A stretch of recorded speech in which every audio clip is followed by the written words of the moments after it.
Welcome to an all new episode of the Made for More podcast. I'm Akanksha Savanal, and today I'm in conversation with Tara Kapur, a change maker raised in the country's capital who moved to Mumbai because she had one too many tales to tell. She started off as a senior producer at Times Network, then went on to being the founding three at Vitamin Stree, and now works for Netflix. Tara is on a journey to reshape the narrative of young women both on and off screen. And I, for one, can't wait to hear about her journey. Tara, welcome to the show. Thanks so much, Akanksha. It's a pleasure and love what you're doing with A Curve Story. Thank you. Thank you so much. And I love that we have this common, viewpoint about how fit is not a body type and it's a lot to do with mindset. So without wasting any more time, I want to dive straight into the questions. We heard a lot about how you grew up in multiple places, and I'd love for you to highlight what that transition meant for you when you were moving from one city to another, and now finally settling in Mumbai for work. Yeah. So just to give you a little background of myself, when I was growing up and I was a young kid, my dad used to work at a bank. And he would get posted to different cities every couple of years, right? So I spent a few years when I was a baby in Bombay. I then moved to Chennai. I moved to Dubai, and finally came back to Delhi when my dad retired. But I changed 7 schools before I turned 12 years old, right? Oh, so I didn't really. I had a great childhood. I'm not going to lie about that. Like I think my parents, my sister, have been great to me my whole life. But when I came back to Delhi, I was a little lost in life because one, I didn't have, like those study buddies and I had changed so many schools. And I came back like as a 11, 12-year-old to Delhi completely fresh. I didn't speak Hindi well. And you know how kids are at that age, right? They can be pretty mean. So I would have like people sort of whispering behind my back, and like I understood Hindi and I understand Hindi really well. So like I could hear them talking about me, and it was just not the most pleasant experience at that stage. So I felt like a real outsider, when I was a young kid. And at that point, my sister was in boarding school. So I had just decided that boarding school is what is going to change my life. And to be honest, it did. So I really insisted and convinced my parents to send me to boarding school. And they sent me to Woodstock, which is a boarding school in Missouri. Yes. Which is an international school. And I think for me, that was a really, really pivotal point in my life because I made friends from all over the world. I really understood cultures, and different experiences, different, just family structures. And it was a fascinating time. Plus, it was in, the foothills of the Himalayas, right? So a beautiful environment, full of nature, being outdoors. Right. And I think these were like the things that matter to me today are all things that sort of came into my life at that point, right? Whether it was being outdoors or my interest in the media industry, which is how I sort of came to Bombay. All of that sort of came to me during that period, and sport, right? I was very involved in sport when I was in school, and that's something that I've tried to, keep going in my life today as well. But yeah, that was a really pivotal period for me, and that's sort of what set the tone set me on this journey that I'm on. Yeah, 100%. So you, on our introductory chat, you mentioned that, you run every day and you've made it a part of your daily routine, and how you felt like, even though you run, you are not what people quintessentially call the ideal body type. I mean, anyway, we don't believe there is anything called perfect, but I'm sure, that has played a big role on influencing your relationship with your body. So what kind of impact do you think running had on your life, and how has that sort of influenced that relationship that you now have with yourself and your body? Yeah, I think that's a really interesting question, Akanksha, because so my relationship with running has also been something that is difficult, right? Like it takes a lot of discipline to be a runner. Yeah. And I've had years where I just haven't, like the last 2 years in lockdown, I've just not been able to run the way I used to and things like that. And it's something I definitely want to get back into my life. But But for me, running has been extremely therapeutic. And I think this is something you touched on right in the intro that you gave, right? Which is fitness is also about your mental state of mind. And it's also Yes. it's also about like that well-being that comes in, you know, endorphins are real, right? Like endorphins actually do give you that high, that energy that really makes you happy. Correct. And obviously it's doing a lot for your body, right? Like it's just making you fitter, it's making you active, it's making you able to do, like you're able to do so much more when you're a fitter person. But Correct. that has nothing to do with the shape and size of your body, right? Like Absolutely. you know, and I think that correlation is something that people misunderstand a lot. Right. And that's something that when I was working at Vitamin Stree, we really tried to put out as a message that was like, fit is not a body type, right? Right.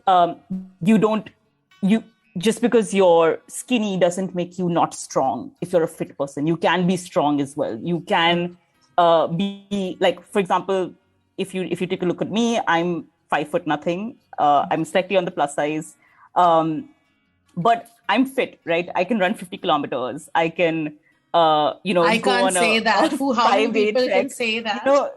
Yeah, so for me that's where you know, the whole angle of body image and fitness are like, that's where it sort of like came to me that they're not correlated.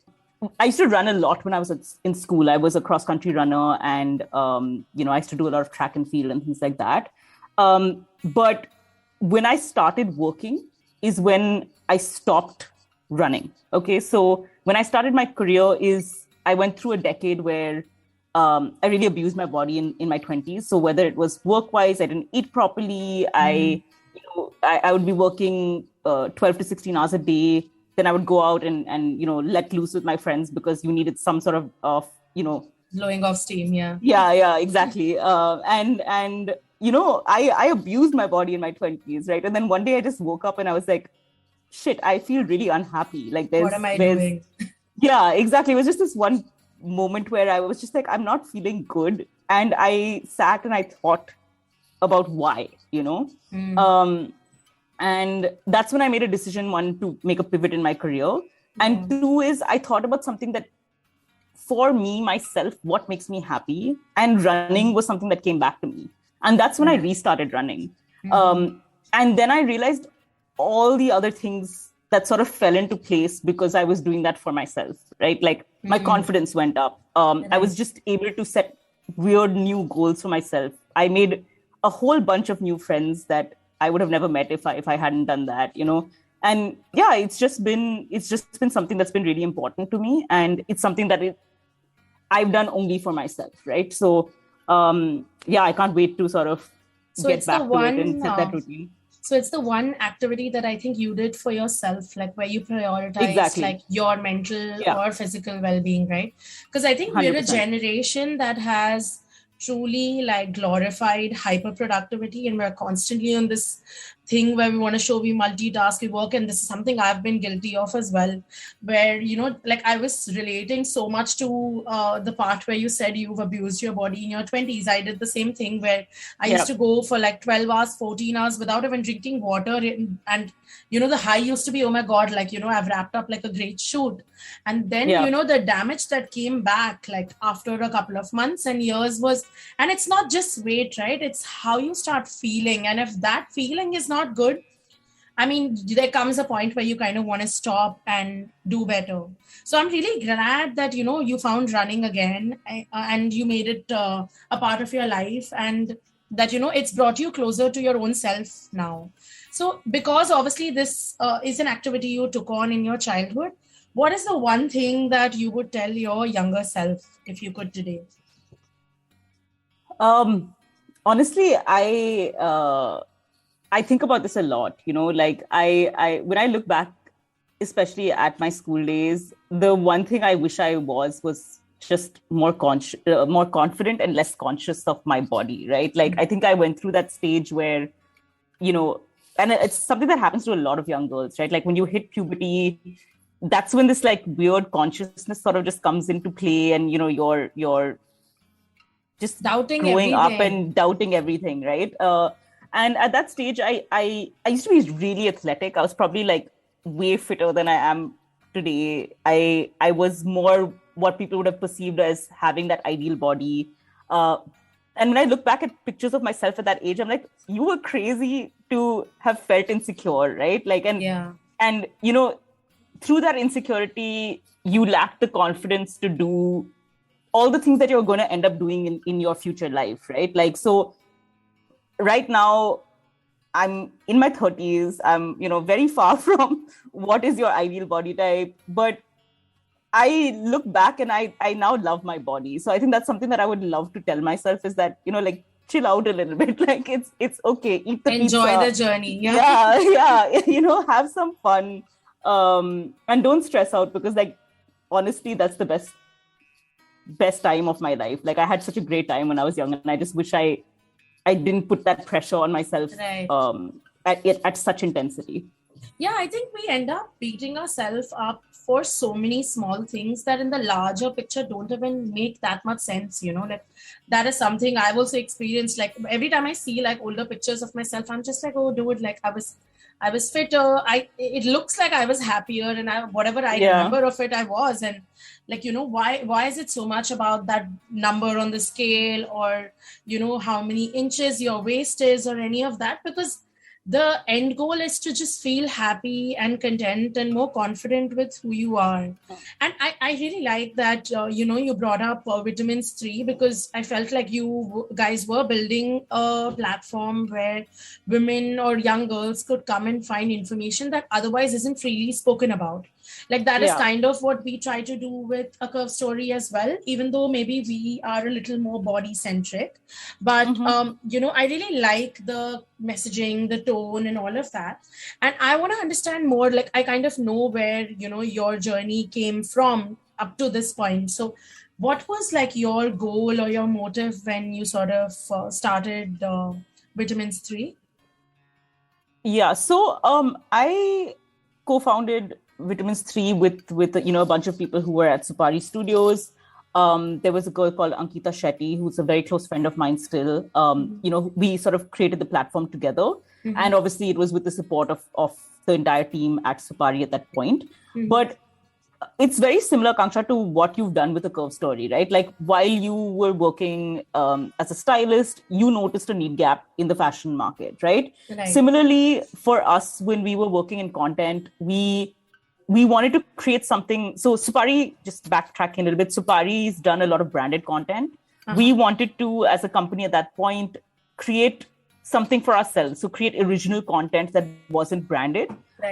And we couldn't figure out what that was, right? And we sort of opened up a pitch internally to have people pitch different options of what we could create. Ankita and me sat and thought about this female-centric platform, because we identified a gap where there's a gap in the edutainment market, right? Where, especially the way Indian families are, and our education systems, we're not telling young girls about their own bodies, right? We're not, you know, you're not getting sex education. You're not, you know, you don't understand your own anatomy. Like, it's as basic as that, right? Which is super surprising.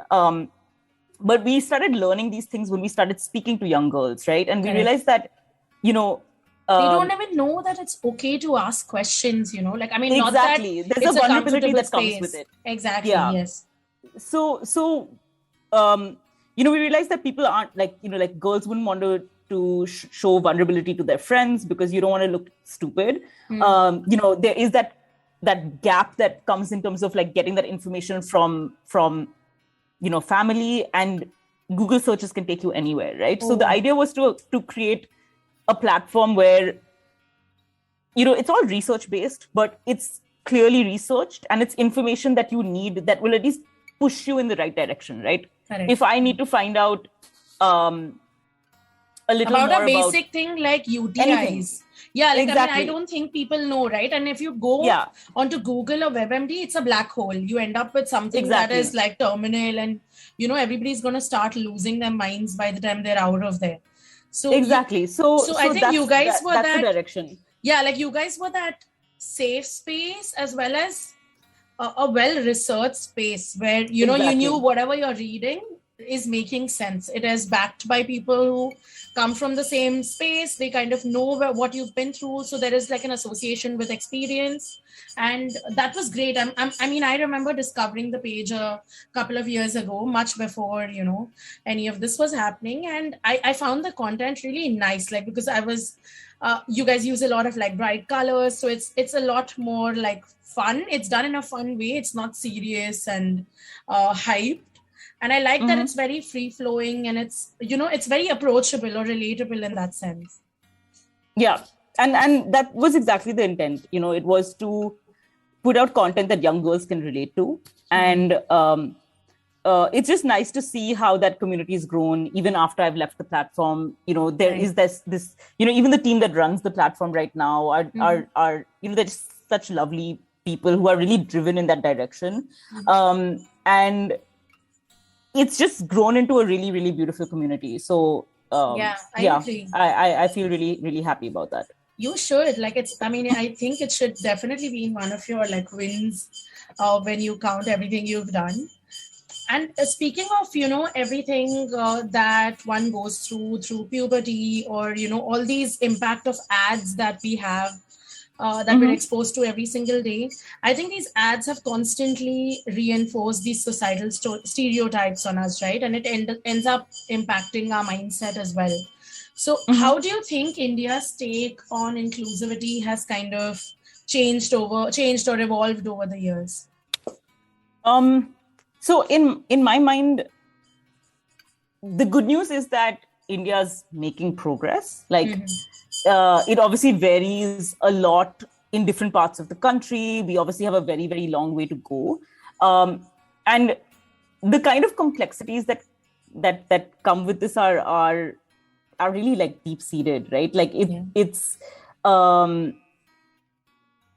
in the way we're brought up. It sort of comes from all it's very hard for these changes to be made in one generation, right? Yeah, there are too many layers, right? Exactly. And the layers are with caste, class, everything. There's just so much that sort of comes into play. So obviously the progress that we make changes in each of these areas. So in some parts we might have been in our metros, for example, we might have progressed a lot.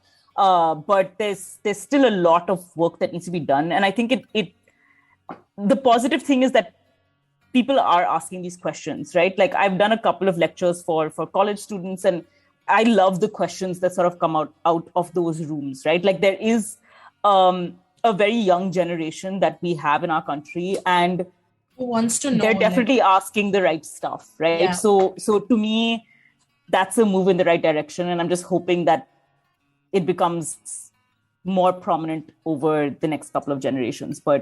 So you've told me a lot about how, your work journey has been in the entertainment or media industry. And how do you think that has impacted your life or your personality? So I joined the media industry as a journalist, right? So I spent about 6 years of my career reporting, asking people questions, and then sort of learning about the advertising and marketing industry. And then I sort of made the flip where I first moved into, an agency, and then I worked at Vice for a bit, and then I joined Netflix.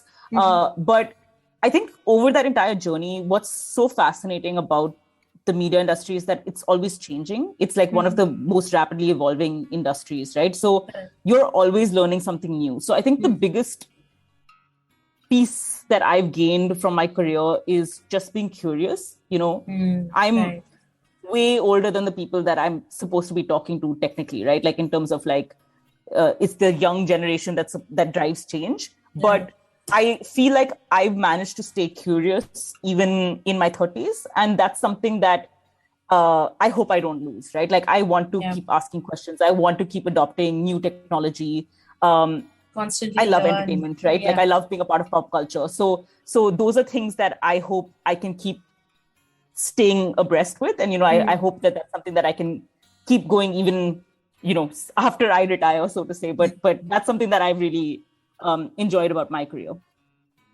I love how like we were able to sort of understand the deeper impacts of like all these life experiences, right? For you, whether it was running and you sort of discovering like a whole part of yourself that was athletic, it was sporty, you did like, and that activity that did bring you joy.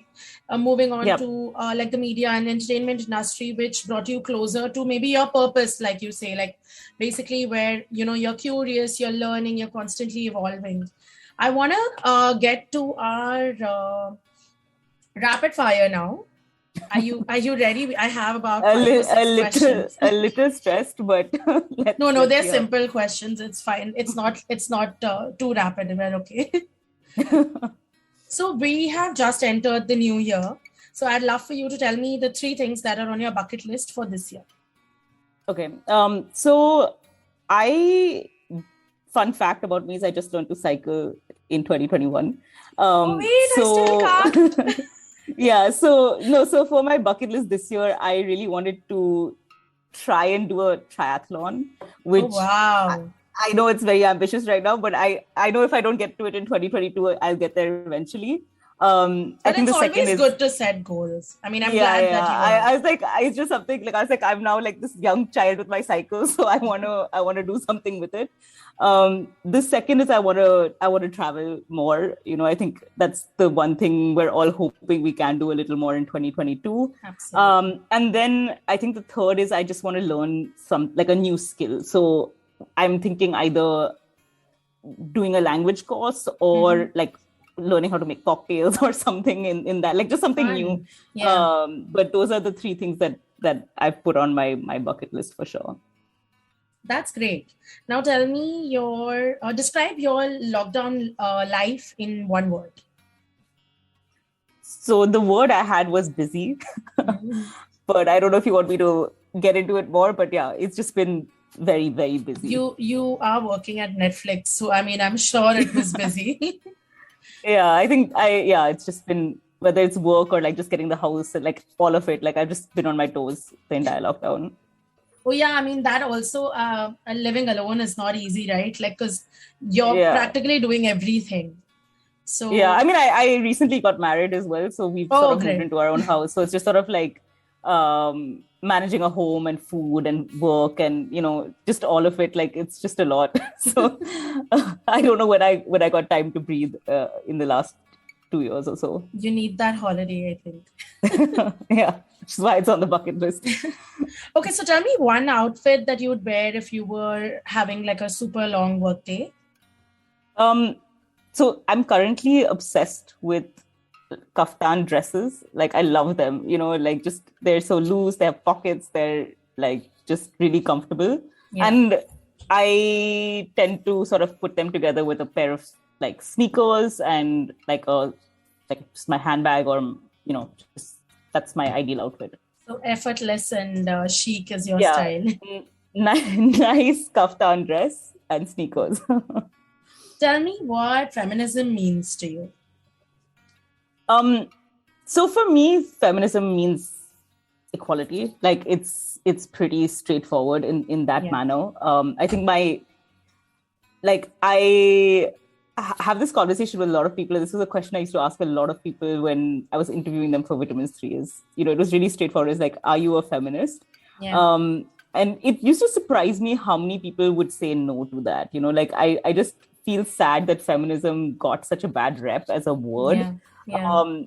Because it's not about aggression, it's not about hating men, it's not about like it's about equal opportunity, and it's about taking on Absolutely. patriarchy, it's about equity, right? Yeah. And it's about just getting people at a level playing field, which It's doesn't fair to exist right both. now. Yeah. Yeah, Yeah. Yeah. exactly. So I mean, I just wish more people wore that So I badge of have to feminism. tell you a fun fact. Like I remember going on a date and this guy telling me he's not a feminist, and I have Yeah. never before got into a fight on like a first date. But I think that's probably a story for another Yeah. time. So what No, is the and it's really surprising how often that happens, right? Like it's just yeah. like it's not, and it's just about feminism getting a bad rep, and it's like how It's such a simple ideology, right? Like if you break it down, it's so simple. Like that all genders just need to be given equal weightage when it comes to like when a decision is made. It's as simple as that. But anyway, so tell me one thing that you'd love to tell young entrepreneurs who are listening to our show today. So this, it's not necessarily related to entrepreneurs, but it was something that really resonated with me in my career, and it's also something that's reflected in how my career path sort of spanned out, right? So I read this in the book Lean In by Sheryl Sandberg, which basically, she used a really nice example, which is something that I think really reflects in the way I've taken my career path as well. Is that you need to look at your career like a jungle gym and not like a ladder, right? So you don't have to keep climbing a ladder to succeed. Right. Look at it like a jungle gym, right? So you can grow laterally, right? You can try something new. You go up and down in it. You're learning new skills. You're going in different directions. You can go backwards. Like there's at one hand you're climbing, you're crawling, you're doing all of that, right? Like, and when you look at your career in that path, yes, when you're on the monkey bars, you might fall. And, you might have to start from scratch and all of that. But it's a lot more fun than climbing a ladder, right? Like, and I loved that example. And it's something that has really defined my career, right? When I left journalism and I joined Supari, I took a punt on a company that was just starting up. I took a pay cut in my salary, But what that job did for me is it got me to where I am today, right? Yeah. It's given me so much in that journey. I got to start Vitamin Stree during that period, right? I built teams. Like there's so much I learned by taking that step down and taking that pay cut, right? And not thinking I need to keep climbing, my salary needs to keep growing and those sort of things. So that's the one piece of advice that really resonated. It's a very, very nice point, because sometimes, I do run a business also, right? So I also do feel like there are moments where I'm beating myself up for not achieving something to the level that I would have liked to. But it's also important to maybe realize one dip could take you like 3 steps ahead than it would have if, it was constantly like going upwards. Then where's the fun in that? So, exactly. I do totally agree with, this ideology, because we also tend to always gauge our progress by the momentum we're seeing people make. And sometimes it's not vertical, it is lateral. Like, you may feel you've not done enough, but when you sit down and actually think or count your wins for whatever you did last year, you may realize, okay, you've come a long way. And that's your journey with yourself, and it has nothing to do with anybody else, around. 100%. Yeah. I mean, it makes so much sense it makes so much sense in your own life as well, right? Like, you can never just keep climbing a ladder, and once you reach the top, what happens? What do you do? Yeah. Yeah, exactly. So and then you realize you didn't have fun. So maybe this is a great way to look at it. Exactly. So that's something that just really resonated with me. So my last and final question is, in this marathon of life, when did you know that you were made for more?